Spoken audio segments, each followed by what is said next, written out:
April is Sexual Assault Awareness Month. On Monday's broadcast of Elon Local News, we had a story of one Elon student who has been affected by sexual violence.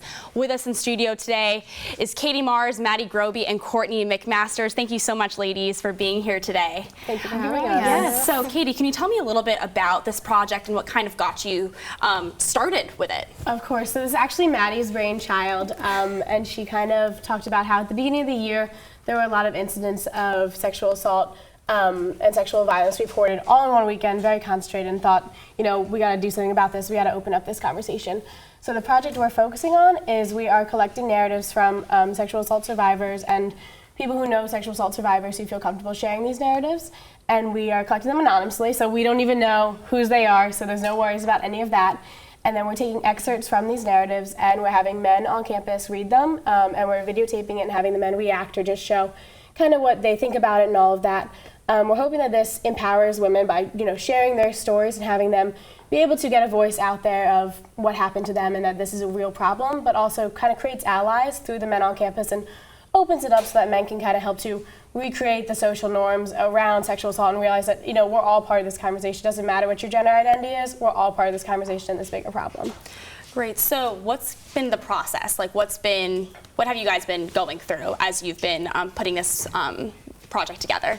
Sure. So we've kind of like been a little bit of everywhere, but still trucking forward. But we just kind of started off, like, I remember I really confided in Courtney about just how much this was like weighing on my heart, and we like tried to start brainstorming where to go from here. Like, what is the issue? Like, who do we need to address, kind of thing.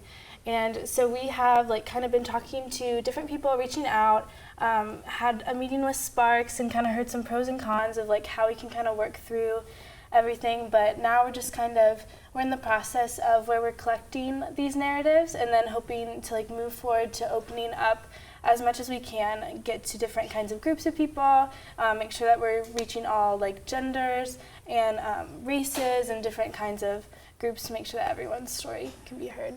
Wonderful. And what have the responses been like from students on campus in regards to the narratives? So there have been some pretty positive responses. People have been pretty willing to share because it is a topic that hits very close to home for a lot of people. It's like anywhere from 1 in 3 to 1 in 5, depending on what you read. Women are sexually assaulted on campus, and also men and people of all gender identities, of course, are sexually assaulted. So we have collected a handful of narratives. Again, I think having it be anonymous is really helpful just because people feel more comfortable sharing, and it is an empowering thing to be able to share your story. And so we've had a pretty positive response so far. We're working through them, and it's definitely challenging reading all of them because these are very personal stories of very horrific things that have happened to people on our campus. But we've got a pretty positive response, not only from the respondents, but also from people who hey, we're doing this project, we would love some help. Everyone's been really supportive. And where do you see this project going for years to come? Yeah, we're hoping for this to be a really big thing, and I think on this campus and just like in the U.S., I think we do a really great job of female empowerment, women supporting women, but I think it's important to understand to bring men into this conversation. So we're hoping that this, you know, other people from different campuses see this and are empowered to, you know, to talk to men about this and confide in them and bring them into this conversation. Well, thank you so much, ladies, for being here. This was a great conversation. We wish you the best of luck, and thank you for joining us on ELN Morning.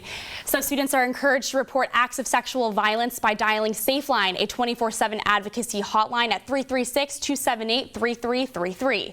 And for more information about sexual assault on Elon's campus, be sure to check out this week's Pendulum, which came out yesterday. And be sure to go on our website, elonnewsnetwork.com.